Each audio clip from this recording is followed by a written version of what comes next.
Perfect. Thank you so much. And thank you, Greg, also for the kind invitation to speak. So I'm going to focus on surgery for nasal polyps. And the short answer is yes, it's still a thing. So here are my disclosures. They're not relevant to today's discussion. I'm going to try to highlight a concept that will help be a framework for not just when we do surgery, but what type of surgery do we do? So one of my pet peeves is when people say this patient had a fess. Well, what does that mean exactly? I'd like to give you a framework on how you can think of that.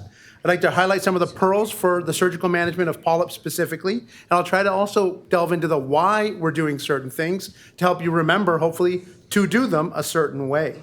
We'll also talk about some tips of optimizing outcomes and addressing failures. And I couldn't agree more with what Greg said, that all these courses that we all go to, I always come away learning something new, but I also sometimes am validating what I'm already doing. And it's nice to see how similarly a lot of us think about and how a lot of us are beginning to treat nasal polyps. So the idea of optimizing outcomes is obviously very central and important to all of us. Reasons for poor outcomes include disease recurrence, especially if we're talking about nasal polyps, inadequate pre-op and post-op management. We had that highlighted earlier today. And then I'd also like to argue that it could be technical issues related to an inadequate or incorrectly performed surgery in the context of the disease you're trying to manage. So what do I mean by that? Well, if you look at this slide, you would say this patient has CRS. And if you look at this slide, you'd say this patient also has CRS. And separate from the idea that there may be a spectrum going on here, I'm trying to show that this slide on the left has no polyps, and the right, the patient has a nose filled with polyps. I think many of us would agree that there's something inherently different about these two patients, maybe even different disease processes. And certainly, they do deserve a different approach to management. Now, if we had more time, and on panels, I've put up these two slides, and I've asked specifically, what surgery would you do? So just as a quick show of hands, on the slide on the left, would anyone do bilateral surgery on that patient? Looks like maybe not. How about if that was unilateral nasal polyps, not AFS? Would anyone then consider bilateral surgery on the non-diseased appearing side? Most wouldn't, but in some panels that I've been on, renowned people would say, yes, I would. Well, I'd say, well, why would you do surgery on a side that doesn't have disease? And they make the point that they don't have disease yet. And is there something about preempting it because of the natural history of the disease? So these are a few things I want to kind of tickle you with during this lecture. You've heard a lot, obviously, over the years also about endotyping and phenotyping. So thus far, we've talked about the phenotype, polyps or not, what the scan looks like, and so on. And we've learned over the past years that indeed the endotype also is different in patients with and without nasal polyps, and you can see some of the highlights there. So what we're trying to summarize here is that patients with polyps and without polyps are clinically different, histologically different. Their expected surgical outcomes we've all experienced are quite different, and there's a very different natural history of these disorders as well. So the idea then is that we treat them different medically, and I would argue we should treat them different surgically. So I'm going to give you a little bit of a framework, and this is kind of how I think of polyps, patients with polyps and without polyps, and how that overlays with the type of surgery that I actually do. Now, there's a lot of nuance to this, as we heard. With polyps and without is a little bit too much of a grab bag approach, but I think for the context of this discussion and just to discuss it, it's helpful. So if we talk about patients with and without polyps, first on the side without nasal polyps, a scan something like this. If you had moderate to severe disease, most of us would do sinus surgery per extent of disease on CT scan.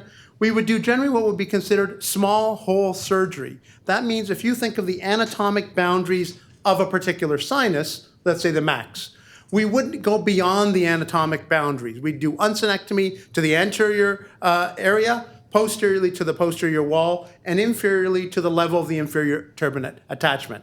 Those are contextually the space that we have to work with our enterostomy. We wouldn't certainly go beyond it, and many of us wouldn't even go to that size if the patient didn't have polyps. You might consider a hybrid balloon procedure. We know that balloons can help us find sinuses and dilate openings. Now, in the setting of non-polyp patients that have isolated sinus disease, an isolated frontal, for example, that's in my thought process where an isolated balloon-only procedure might play a role. So on the other side of the equation here, let's talk about nasal polyps. So if you have a scan like the one I was showing before, if the patient had mild disease compared to what I'm showing, you may have a more conservative approach even in the setting of nasal polyps. You might be more conservative also if the patient doesn't have asthma or is not sensitive to aspirin or has central compartment disease. In the more severe patient with polyps, or one that's shown recurrence or has asthma or AERD, that's when we make bigger holes. And we'll talk about what I mean by bigger holes. It is controversial and it's open to discussion, but that's where we're at least thinking of going to those anatomic boundaries, and some would argue even beyond the boundaries that we talked about. And I'll get into that a little bit. Here also, your intraoperative maneuvering will be different. You'll make the big holes that I mentioned. You might think of steroid-eluting implants at the end of that procedure. Post-op, you're definitely going to want to try some steroid topical delivery. And again, as mentioned, aspirin desensitization and biologics eventually will be on the table. I'm going to superimpose also some thought process on the surgery itself. If we think of CRS as a spectrum, infection and obstruction without polyps on one hand, all the way to severe inflammation and polyps on the other, we also have a variety and a spectrum of procedures that we can superimpose on that. So it's nice how balloon for the far end is on the one end of the extreme, and then on the other end, we have our mega fest procedures. So this is the idea that you might do a mega hole procedure, like a Lothrop, for example, for patients with severe nasal polyposis. So let's talk a little bit about surgery and how we would optimize patients, specifically in the setting of CRS with polyps. We've already mentioned that you want to make sure the patient's optimized from a medical standpoint. In this cohort, of course, asthma is front and center. You want to manage the allergic rhinitis that we know is associated with central compartment disease as well. Nitin gave a great talk about aspirin desensitization and the role. For those who have been desensitized to aspirin, the Scripps Clinic has put forward some recommendations that we adhere to surgically, where we will stop their aspirin 48 hours prior to the FES and then start it the next day after surgery with good results. We consider perioperative steroids, especially for patients with significant polyposis. And then intraoperatively, big hole surgery. We'll have a discussion about middle turbinate resection, when and when not. And then consider septoplasty, which I'm glad someone already highlighted as being a pretty important part of their care. Postoperatively, again, I think we are well aware, debridement, irrigations, and then early switching to maintenance. Topical steroid delivery has become a mainstay for the management of these patients. So a couple of quick highlights. Success in frontal sinus surgery in patients with polyps is to remove all of the polyps, making as big a hole as you need to in the frontal sinus to get out each and every one of those polyp areas. So you want to identify the skull base and follow it from posterior to anterior. Usually here we're doing a full house FES, meaning all of the sinuses are generally being addressed in the more severe polyp patients, of course. And then what we can also do is make sure that we completely clear those frontal recess cells that were shown earlier. Many would advocate for an endoscopic modified Lothrop. Remember, that's when you take the two ostia, connect through a horseshoe shape across the midline via a septectomy. Again, in my hands, I don't do a Lothrop on the first go-around, and it'll be fun to talk to the rest of the faculty on where they've gone with their evolution in this concept. I was doing a lot of Lothrops for this. I've kind of backed down again. I just don't think it's necessary in all patients, as long as the goals of surgery of being able to get drug in are still attainable through whatever size of opening you make. And in fact, this idea of doing a Lothrop or focusing on the frontal sinus for patients with polyps really became a big surgical trend over the past 10 years or so. And it's been shown that when you do a Lothrop in patients who are the worst of the worst, so think of your polyps with asthma, AERD, etc. There's a paper by P.J. Wormald, which is being referenced there, that showed significantly improved outcomes if you do that even first go around. And then when you get to the, well, why would it show better outcomes? Some of the arguments were, one, it allows better intrasinus polyp removal. That makes sense, right? If you make a big, huge opening to the frontal, you'll be able to get out all the polyps, so that makes sense. There was a very esoteric paper done years ago that showed perhaps there's a higher eosinophilic concentration at the base of the polyps. I don't know if I totally buy that argument, but it's interesting. And then lastly, it's better access for topical drug delivery. So that's the why, between why, in this scenario, we make big holes into the frontal. But I think that same thought process of the mega procedure or a large hole procedure makes sense for the other sinuses too. In the ethmoid to completely marsupialize, in the sphenoid to get more drug in, and indeed in the maxillary sinus as well. So this idea of doing sinus surgery through big holes for access really, I think, has caught on in a major way, and is now kind of the main paradigm for surgical procedures for nasal polyps. You can, of course, get access to culture, debride, and then get high-dose drugs into the sinus topically. And obviously this is a well-initiated room, so you know getting steroids in topically saves all of the side effects compared to giving systemic steroids. And it also stands to reason and has been shown that the bigger the hole, the more drug is going to get in. So when we think of the maxillary sinus, I talked about the mega procedures. Using an angled endoscope to do a maxillary opening is really important. That was discussed. You want to take down all the cells. For more recurrent disease, some people have advocated for sort of a mega enterostomy technique or a medial maxillectomy technique. So here you're seeing the inferior turbinate has been resected. See, I cauterized that posterior stump. And if you're going to do a mega procedure, and this is true in different scenarios, you can raise a small little flap here off of the lateral inferior nasal wall, such that when you take that maxillary sinus floor all the way to the floor, you can then lay and drape that mucosal flap right over top of that exposed bone to help with postoperative recovery and diminish any crusting that will happen because of that exposed bone that you're kind of taking down. So in a minute, you're going to see that now flush to the floor of the nasal cavity, and now nicely that little flap can be rolled over that exposed bone. So this will significantly improve your crusting scenarios if you do that mega technique. In the ethmoid, we've already heard how important it is to skeletonize the lamina and the skull base. We want to take down all of those partitions to decrease the surface area for polyp reformation, as we heard. Also to prevent any mucus from getting hung up on some of those partitions. There's been a lot of debate over the years about controlling the middle turbinate. Is that going to be a steroid-eluting stent? Are you going to resect it, as is being shown here? Or are you just going to pexy it?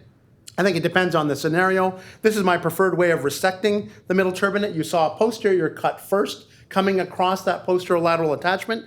I do it this way because then once I make the first cut, the middle turbinate still stays in its anatomic position. It doesn't flop into my face. And we're doing it for a reason. It's usually severely demineralized, and then we would remove it. Quick pearl there is to always cauterize the posterolateral stump. For the inferior turbinate, if you ever do take it, and certainly for the middle turbinate, that's where branches of the sphenopalatine vessel terminate along that inferior turbinate, and you'll get some bleeds post-op if you don't cauterize it. We've done some studies, and many studies have shown, as I mentioned, that when you make big holes, you get more drug in. Well, it turns out when you take the middle turbinate, you also will get more drug in. That's true in the maxillary, the frontal, and the sphenoid sinus when you do a complete middle turbinate resection, leaving, of course, a stem so that you don't get a cribiform injury. So as far as the sphenoid sinus, what are some of the pearls here? And we'll talk a little bit more about the actual surgical techniques. But again, using navigation can be helpful. We like to resect the entirety of the superior turbinate in polyps. Same idea of big open spaces. You can see what's being shown there as a mega procedure. You could take down the entirety of the sphenoid face from skull base inferiorly towards floor and clivus.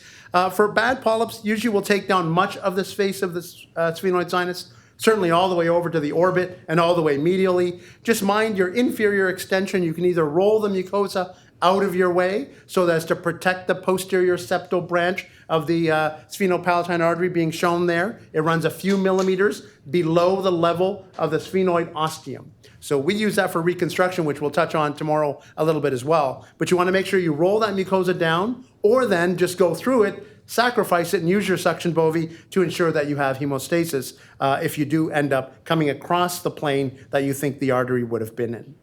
So a couple of controversial things that we can talk about. The extent of surgery, as I opened with that question of who would do bilateral surgery, that's obviously taking it to the extreme. But generally speaking, we let the findings of the CT scan and our intraoperative findings, which may be different, right? Sometimes the sinus looks good or there's no polyps in the sphenoid sinus or disease, but you may find some polyps in the sphenoethmoid recess. In that case, I would open the sphenoid sinus at the time of surgery, even though I may not have been planning it. So I think you have to recognize that this is a dynamic situation. You want to do your best to mirror the amount of surgery you're doing to managing the disease that you see on the scan and, of course, in the patient. The laterality and the unaffected sinuses, I think that's a little bit more controversial. I wouldn't do bilateral surgery in the scenario I gave you, but most of us would offer a full house FES for those patients with known nasal polyps, at least on the ipsilateral side of disease. There was a sort of dogma that said you would go one level of sinuses beyond the disease. So if you had anterior ethmoid disease, many of us would like to open the basal lamella to at least look into the posterior ethmoid cells. And if you find disease, continue. If not, we would probably stop there. Interestingly, there's not a lot of good data on doing it that way. In fact, a study out of Stanford a few years ago showed even if you don't go to every extent of disease shown on a CT scan, those patients do still have very good outcomes. So I think we have to learn a little bit more about that. Again, I've already alluded to the controversy or the lack of understanding of what we mean by big hole surgery. I think thinking in terms of anatomic limits helps me frame how big the hole needs to be. We're still trying to find the place for these mega procedures. Probably 5-10 years ago, a lot of people were advocating for Lothrops in polyp patients. I like to think we've walked that back a little bit, and I think the justification for that is not every polyp patient is as severe as some of the ones we've had. So because of the spectrum, I think a more rationalized approach makes more sense. And then how do you approach it if this is your first surgery versus your fifth surgery? So I think we would argue the fifth surgery is going to be really big holes. The middle turbinate may not survive that surgery, I'm sorry to say. So that's kind of the evolution of thought. And again, I've already mentioned the middle turbinate. Some of the optimizing results scenario is how do you manage the middle turbinate? How do you get drug in while the patient's recovering? We've all kind of focused on how important that post-operative care is in getting those sinuses back to health and trying to decrease the disease burden and indeed change the biologic milieu by way of endotype for how this patient's disease is going to progress after our surgical intervention.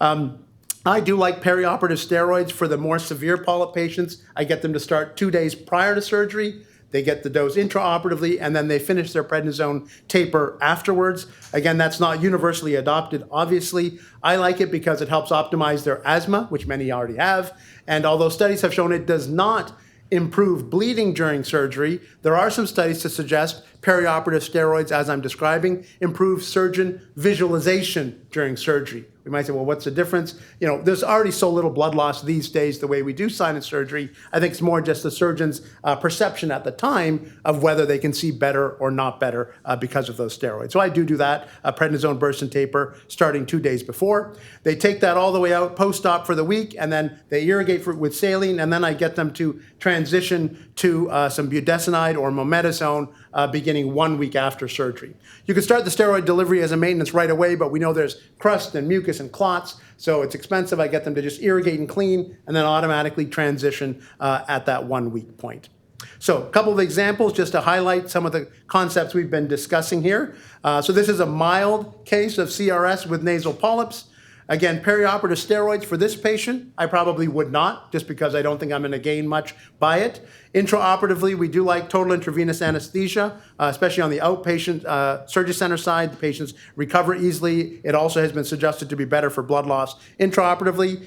And although I would make big holes in this patient because of the polyp diagnosis, I would not do anything mega. No Lothrop, no mega enterostomy, and a big sphenoid, but not a very all the way over to orbit sphenoid necessarily. I would anticipate preserving those middle turbinates. They don't look too demineralized. I don't see a lot of polyp burden, so that would be my game plan going in. And then post-op, I would still put them on topical steroids for the foreseeable future. I have a touch point once or twice a year with my nurse practitioner after surgery where we'll titrate up or titrate down their topical delivery of steroids depending on how they're recovering. I like to have a full discussion about the management options for CRS with polyps when I meet the patient. I think it just gives them confidence that you're looking at them holistically. You're not just there to cut and get out. And at some point, they may need consider aspirin desensitization and biologics, but I probably wouldn't consider that in this patient, at least not after the first surgery. So contrasting to this, my approach being obviously very different, I would do that perioperative steroid. Again, intra-op, you can use TIVA, you can use controlled hypotension to help with bleeding. Big hole surgery here for sure, right? And some of those big holes are actually already made for you by the disease because you can see things are massively expanded out. I would anticipate, is that better? Perfect. So post-op, of course, this patient would have steroid irrigations. and we would have a frank discussion about aspirin desensitization and biologics at some point as well. I'm going to close just by tantalizing you with one other interesting concept.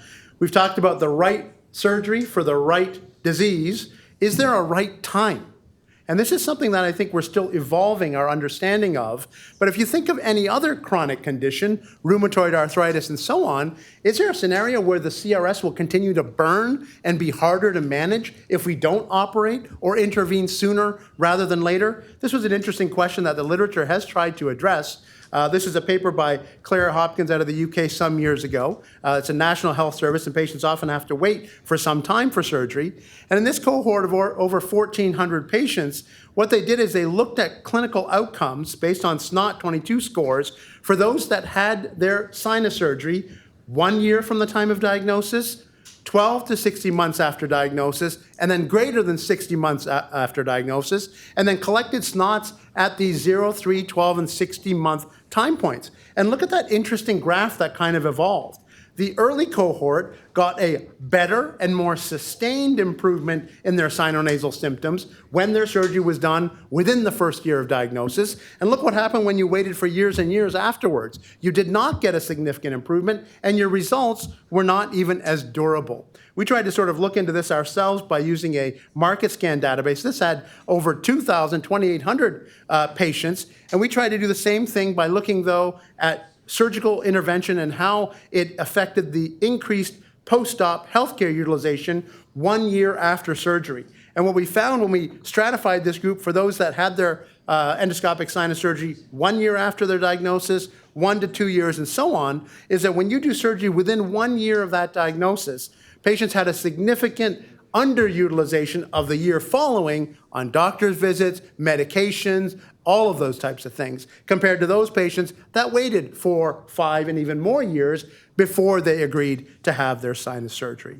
So a lot of more work to be done there, but it's a very interesting idea. And this was also a very surprise finding in our study as well, that for those patients that had their sinus surgery 1 to 2 years after diagnosis, they had a significant decreased risk of developing asthma as we followed them out for 7 years than those that had waited 4 or 5 years. So maybe there is something to this idea of the right surgery for the right disease at the right time. So with that, I will just say, as we all know, yes, surgery for polyps is still a thing. Clearly, biologics are playing a role, and I think that role is going to increase over time. But at least current horizon, surgery plays a very big role of getting drugs in. We can talk about the cost effectiveness, as was alluded to earlier as well. And I think certainly, given that the disease is a spectrum, we don't want to put everyone on polyps and everyone to have the same type of surgery. So with that, maybe I'll pause and see if there's any questions. Thank you again for the invitation, and I look forward to meeting all of you in the lab. Thank you. I just have a quick question. Yes. You mentioned that your frequency of Lothrips is going down over the last few years. Do you think that pertains to all the biologics that are coming on board, if that affects any of your decision making? It's a good question. So I think that probably would affect current state. I was kind of backing off of that even before. It just didn't make sense to me to move to a hammer without trying some of the smaller steps before. And even when you talk to those people who did advocate that, many of our colleagues in Australia, they admit, and I don't know if this is the case in Canada, or if you can kind of comment too, they feel like they have one shot at the patient. Because the wait lists are so long, you have polyps, I know this is an aggressive disease, let me just do kind of the quote, the right surgery once, because who knows how many years it's going to take you to get back into my office if you don't do as well on a more conservative approach. So I like to think some of that financial, governmental, health system, kind of high umbrella stuff probably trickled into that decision making. Sure. I don't know what you guys would say to that. I've done it for some of my own failures, and even maybe there have been some disappointing results. Some spectacular successes, but I don't know if that's kind of a generalizable. Well, I think there may be some improvement in technique, improvement in the instrumentation that we have. Certainly the better penetration of topical therapies. You know, everyone now does either budesonide or mometasone irrigations. The implants that we have, the steroid-releasing implants, and then the biologics. And yeah, my Lothrop rates have dramatically decreased. Yeah. I think it's interesting to bring up different health systems and how that impacts what we do. Even our access to biologics is different. Although their Health Canada approval is there, the payment models for them aren't. We don't have as great a path there. And so, although I'd say my Lothrop rates haven't necessarily decreased, I think we've refined who gets better and who doesn't. So we're trying to utilize predictive features about, can we create an algorithm that scores your chance of success with or without advanced aeration surgery. And so I kind of consider what you talked about as full house fast, creating maximal apertures without taking down any of the normal tissue that you need, without taking your inferior turbinate, because I said that was an important serves an function, without taking your middle turbinate. But if I can give you a score that tells me your chance of failure is so high that the burden to the healthcare system of having you have the right surgery up front is better if we did it and took your middle turbinates, drilled out the floor of your frontal sinus, spent the extra hour in the operating room to do that. And so I think there's a whole bunch of factors that go in there, and I'm working on an algorithm to try to put it into a scoring system to help us kind of define who's going to succeed and who's going to fail. It's a good point, and that same algorithm is going to be helpful for the biologics as well. Exactly. Since you brought it up, and I 100% agree that inferior turbinate should be preserved because of the comment of empty nose. If you are going to take it, as I showed there, I didn't show you that the head was still intact, okay? So we're taking out the middle third of the inferior turbinate to take the maxillary sinus medial wall down flush. But the posterior tail was preserved because of risk of epistaxis and cauterized, and the head of it anteriorly is preserved for that, what'd you call it? Resistor function. That's right. What about the role of inferior turbinate submucous resection? Are you doing that on most cases? Is that a reflexive thing for polyp patients, or are there special cases where you consider that? Sorry, I missed the first part. Doing what? Inferior turbinate submucous resection. Just a general. Are you considering that? Is that a part of all sinus surgery? Yeah. So no and no. I don't think it plays a role in polyps, because when's the last time you saw polyps coming off the inferior turbinate? There might be something to that. You don't see polyps on the floor. You don't see polyps off the inferior turbinate. So maybe there's some nuance, microenvironment there. But I don't. For obstruction, I outfracture every inferior turbinate, even if I may not bill for it, but I begin my sinus surgery without fracturing the inferior turbinate. It improves, one, the space, two, the angle of attack to the maxillary sinus, right? It takes away the long bend that you have to do to get over the hump of the inferior turbinate into the max. So that's a good technique to use. The submucous resection, I agree with Greg. If you knew that the bone was hypertrophic, then you might consider doing it from an obstructive standpoint, but it's hard to know. Another thing that often comes up is, well, do you do eustachian tube balloon dilation in a polyp patient who has eustachian tube dysfunction? I mean, I don't know. Aren't we helping the inflammation by taking out the polyps, and maybe I save the eustachian tube dilation for later? We did a study published a few years ago that looked at 60 patients, and actually what it showed was for those that had polyps, eustachian tube dysfunction symptoms based on the ETDQ7 did improve with just the polyp procedure. But if they didn't have polyps, it was less likely to improve. So kind of fits that inflammatory burden idea. But there's no right and wrong answer to that, but that's kind of how I'm thinking of it. Great, thank you. Excellent, thank you.